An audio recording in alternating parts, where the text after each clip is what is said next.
All flight controllers coming around the room for a go, no-go per the LCC. Prop. Go. GNC. Go. Guidance. Go. FIDO. Go. I'll come back to you. GC. DPS. We're go. Payloads. Go. Eagle. We're go. Ecom. We're go. FAO. Go. INCO. Go. Max. Go. Booster. Go. Surgeon. Go. Booyakasha! Check it out. I is here with none other than my main man, Buzz Aldrin. I know this is a sensitive question, but what was it like not being the first man on the moon? Was you ever jealous of Louis Armstrong? It was Neil Armstrong, and no, I was not jealous. He was a very, very qualified person. Yeah. So, when you arrived on the moon, was the people who lived there very friendly, or was they scared of you? There was absolutely no thought of encountering any living being whatsoever. Do you think man will ever walk on the sun? No. The sun is too hot. It is not a good place to go to. What happens if they went in winter when the sun is cold? The sun is not cold in the winter. We know you've been asked this a zillion times. It must really get on your tits being asked it. But let's just sort it out. What do you say to all those conspiracy theorists who come up to you and say, does the moon really exist? I don't think there are very many people who question whether the moon exists. It exists. And all right, you heard it here. It does exist. So all those people out there who were saying it don't, you was wrong. That's right. The moon does exist, and we went there. Yo, listen up. Why has nobody been to the moon in such a long time? That's not an 8-year-old's question. That's my question. I want to know, but I think I know.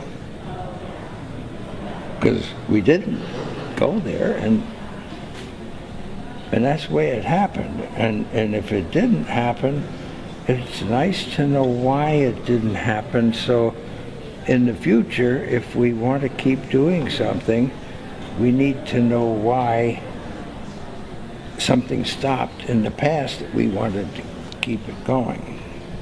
So listen up. You has heard about the moon and about space. You better learn about these things from my man Buzz Lightyear here. So you better realize that these things is important. Big up yourself. Buzz, keep it real. Brought to you by the all-new Alien Autopsy Doll from Hoaxco.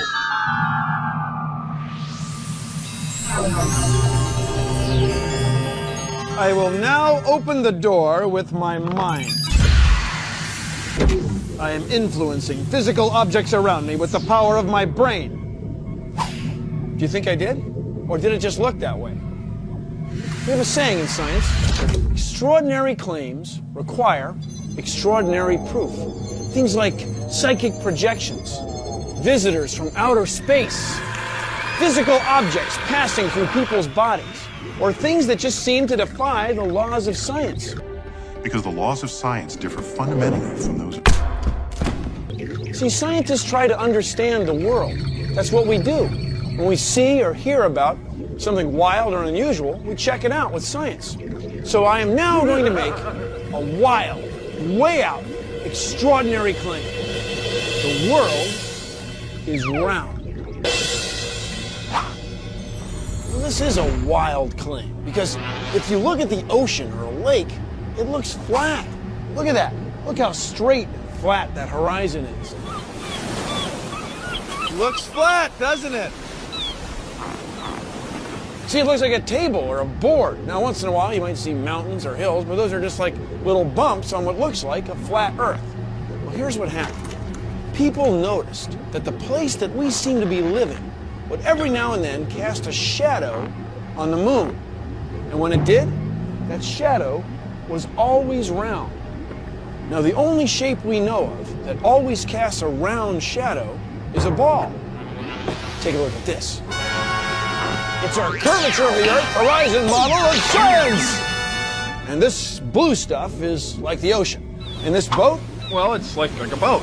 Anyway, watch. as ships sail away, they don't disappear all at once. No, first, the bottom will disappear. See, the bottom of the ship is gone. Now we can see midway up, and then the whole thing disappears. Now, ships came back. They didn't fall off a table. So people realized that the world is curved. I mean, it's a big curve, but it's curved. So, the process of testing claims, the world is flat, the world is round, is what we call science. Now, if you have a claim that can't be tested, that's what we call pseudoscience. The difference between pseudoscience and regular science is whether or not you can test it. The flat Earth, well, that didn't stand up to tests. The round Earth did. Extraordinary claims require extraordinary proof. The world is round. I'm out of here. That's just cheap TV effect we're going for there. Look, what's that up in the sky? It's an object we can't identify. Hey, check out that big footprint. What's it from? I'll give you a hint. It's the new Hoaxer 2000. Yes, the Hoaxer 2000. Everything you need to fool your neighbors.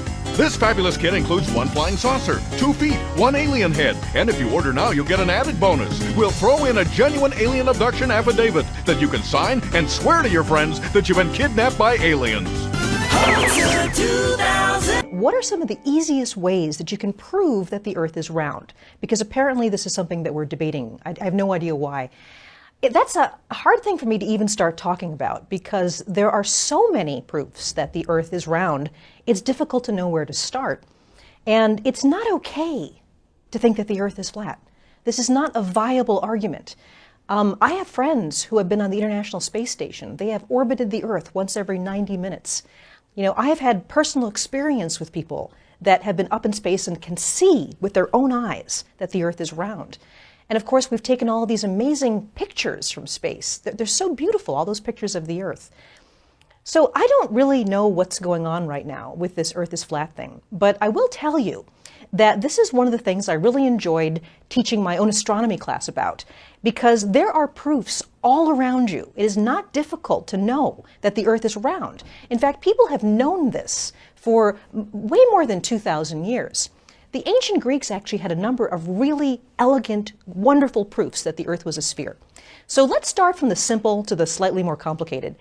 One of the things you can see yourself with a pair of binoculars is if you actually go out to a lake and there are boats on that lake, the farther away a boat is, the more the bottom of the boat will disappear and you'll basically just see the mast of the boat. And as a boat goes farther and farther away, the last thing you will see is the very top of the mast of that boat. And that's because the boat is actually going over the horizon that's curved. And that means that as it goes farther and farther away, you see less and less of the bottom of it and more of the top of that. You can see that with binoculars, by an ocean, by a lake. It's really easy. That wouldn't happen if the Earth were flat.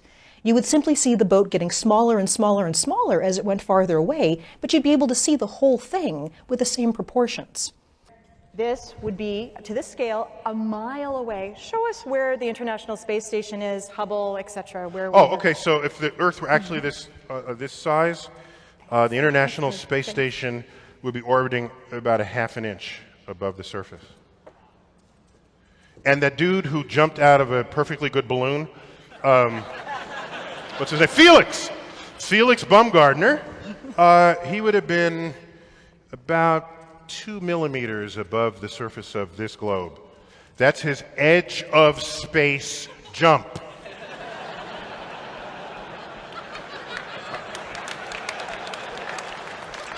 Now, you know, I don't. It's fine. He wants to. I don't have a problem if he does it, but the honesty of it would greatly diminish what I think people thought he was actually doing. And not only that, they made sure to photograph him standing there with a really wide-angle lens, which curves horizontal lines. Right. So in the photo, you see this curvature of Earth's surface, and he said, "Wow, he's in space. Look at that." No, he's not. At that height, you don't see the curvature of the Earth if you are 2 millimeters above this beach ball. You just don't. That stuff is flat. And then I showed examples of wide-angle lenses curving horizontal. I tweeted that. You did. But I don't want to be a spoiled, curmudgeon or anything. I just wanted you to put. I don't. There's so much to actually be impressed with in the universe. I don't want you to be distracted by things that are not. That's all I'm trying to say. Then if you'd like, look at pictures from space where you see the Earth as a sphere. Those pictures are not faked. And I'll tell you, just if nothing else, here's why you can tell they're not faked.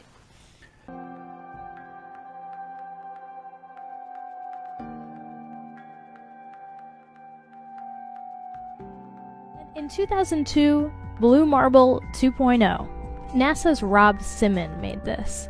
And it had wide appeal too. For example, it ended up as the default background on the iPhone. I didn't even know until I bought an iPhone and turned it on and kind of did a little happy dance. Simon's job is... It's primarily taking data and making pictures out of it. That's what this is, a composite of data sets from several different instruments translated into a picture.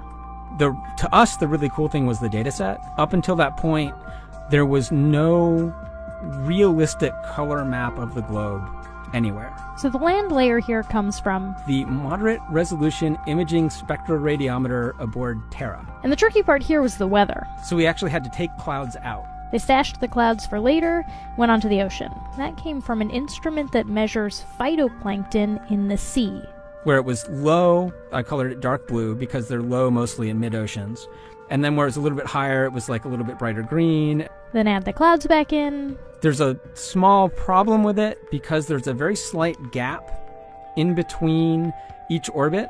So some of those are painted on. It is photoshopped, but it's has to be. Just to create the paperwork that NASA has created, in NASA in this one case, just the paperwork to send anything out in space, to send people into orbit or to send them to the moon, that amount of paperwork would make faking it prohibitively expensive. No one could afford to generate that much documentation.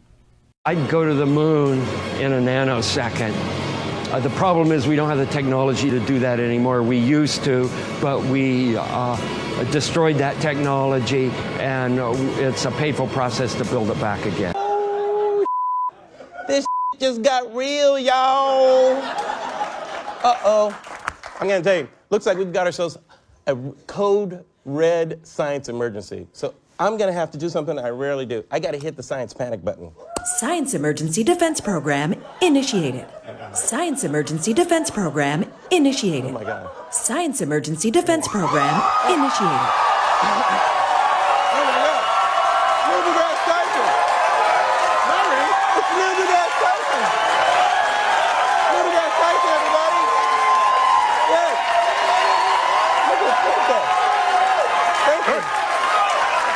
I'm trying to eat my dinner. I got your distress call. Is everything okay? No, Neil, everything is not okay. This BS about the Earth being flat is getting out of control. Can you please help us? All right, hold my sandwich. Oh, sure. Okay. Sorry. Here, you take that. Here. You want? Oh my God. Okay. Oh. All right, listen, B.O.B., once and for all. The Earth looks flat because, one, you're not far enough away at your size. Two, your size isn't large enough relative to Earth to notice any curvature at all. It's a fundamental fact of calculus and non-Euclidean geometry. Small sections of large curved surfaces will always look flat to little creatures that crawl upon it. But this whole thing, it's just a symptom of a larger problem. There's a growing anti-intellectual strain in this country. It may be the beginning of the end of our informed democracy. Of course, in a free society, you can and should think whatever you want. And if you want to think the world is flat, go right ahead. But if you think the world is flat and you have influence over others, as would successful rappers or even presidential candidates, then being wrong becomes being harmful to the health, the wealth, and the security of our citizenry. Discovery and exploration got us out of the caves, and each generation benefits from what previous generations have learned. Isaac Newton, my man, said, if I have seen farther than others, it's by standing on the shoulders of giants. I get an amen. Woo. So that's right, B.O.B. When you stand on the shoulders of those who came before, you might just see far enough to realize the earth isn't flat. And by the way, this is called gravity. In terms of conspiracy theory content generally, our goal is to promote authoritative content to our users. So we have two principles that guide the way here. That's the first one, is we want to provide users with authoritative, trustworthy information. I'm sorry to cut you off. I only have a minute and a half, and I don't really need to hear what you're trying to provide. I want to know how you're dealing with all these conspiracy theorists on your platform. So the first way is by demoting low-quality content and promoting more authoritative content, and the second is by providing more transparency for users. So we're introducing boxes that provide factual information at the top of results that have shown themselves to turn up a lot of information that is counterfactual, such as searching for the earth is flat on YouTube, where you see a lot of... Your response is to put a box saying, nope, the earth is not flat. Correct. The feeling is definitely there. It's a new morning in America. Fresh, vital. The old cynicism is gone. We have faith in our leaders. We're optimistic as to what becomes of it all. It really boils down to our ability to accept. We don't need pessimism.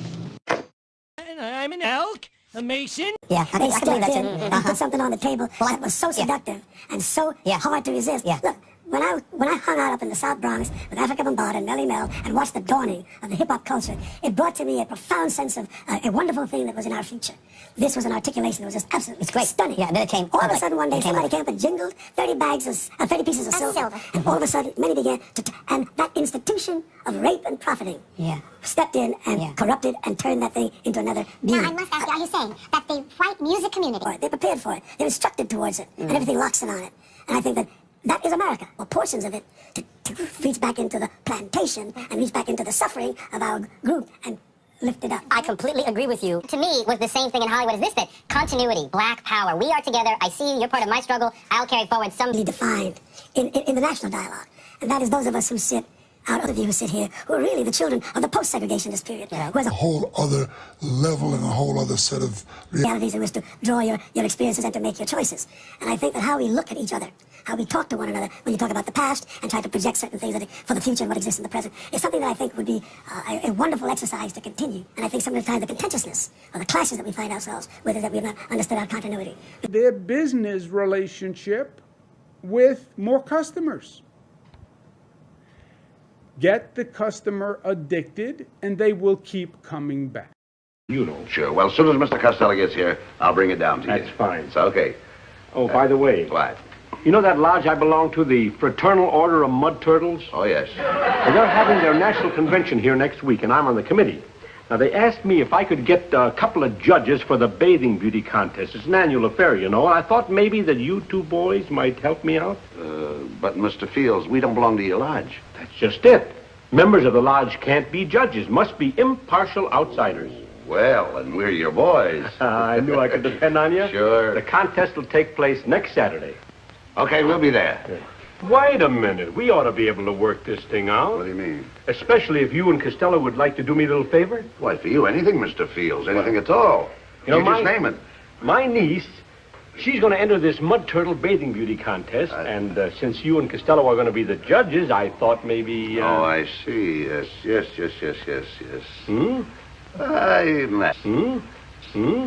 I imagine. We understand each other? That will take care of everything? Right. Well, congratulations, Miss Mud Turtle of 1950. All right, everything's lovely. Everything's all right, everything's lovely. Everything's fine. All right, everything's lovely. It's all taken care of. Goodbye. My next guest, Aaron Rainin, started out believing the official version of history, which is what I and most people believe. Aaron, tell us why you have changed your mind and now become a skeptic. Well, let me first clarify. I was paid by the state of Ohio in 1999 to spend a year trying to prove we actually landed on the moon. And I was a total believer. Wait, you were paid with taxpayer money? It's called Did We Go? And the challenges, Geraldo, everywhere I went, it was just amazing. Moon rocks falling in Antarctica, Neil Armstrong's silence. But I was the first to report, and you played the clip earlier tonight, that all the science data, the telemetry data was missing. Geraldo, this isn't just one tape. This is reams of tape labeled Apollo 11 moon landing. Someone had to physically go and erase it. And it just, I really, in my heart, Geraldo, I want us to go. And I know all your viewers want us to go. Also joined in LA by Bill Nye, the science guy, doesn't it? For the world is flat, and that is that, as flat can be. The world is flat, and that is that, as far as your eye can see. Talk to anyone who's been there, if you can find one willing to share such a dreadful experience. They'll tell you you never ever want to go there, for the world is flat, and that is that, as flat can be. The world is flat, and that is that, as flat can be. Section 7.2.1, the paratemporal exclusion clause, aka reviewer dibs, I had to shelve my plans for a year and change. The thing that really spurred me on originally was a specific Flat Earth video I came across one evening in 2017. Flat Earth Proof 1, The Level. That stuff is flat.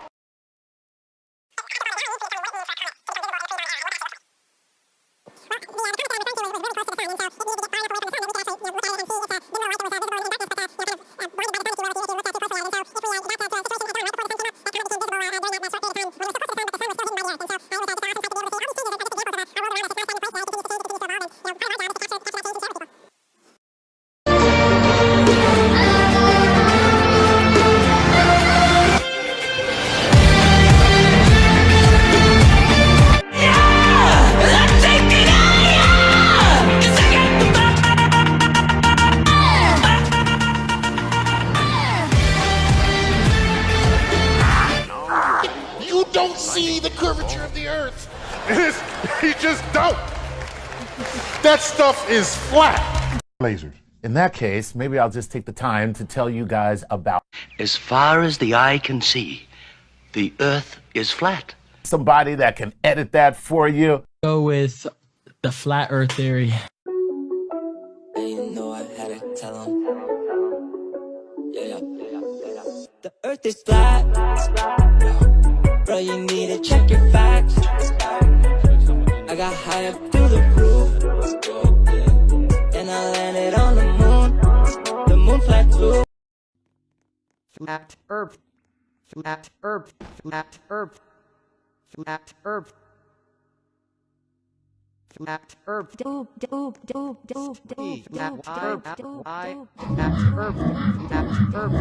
flat Earth.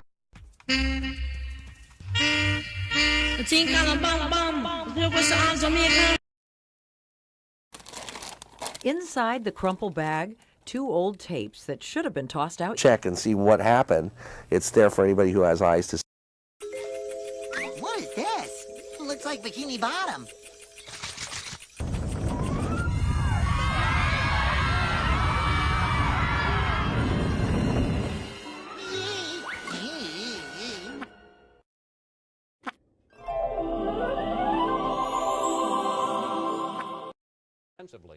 Yes, I mean a rock is a symbol. You've been hit by a smooth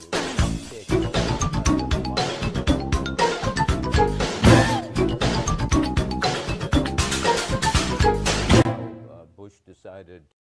Let me tell you the story of a man named Matt. When as a painted bald earth map. Off the canvas, a picture they took to show the world, hey look, this is the earth. The earth is flat, and that's alright. The globe is wrong from all the facts. I know for a fact that the earth is flat. Water cannot hold on the outside of a bone.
Strenuous being a lifeguard, ever ready and ever alert, protecting us from floating too far and falling off the edge of the earth.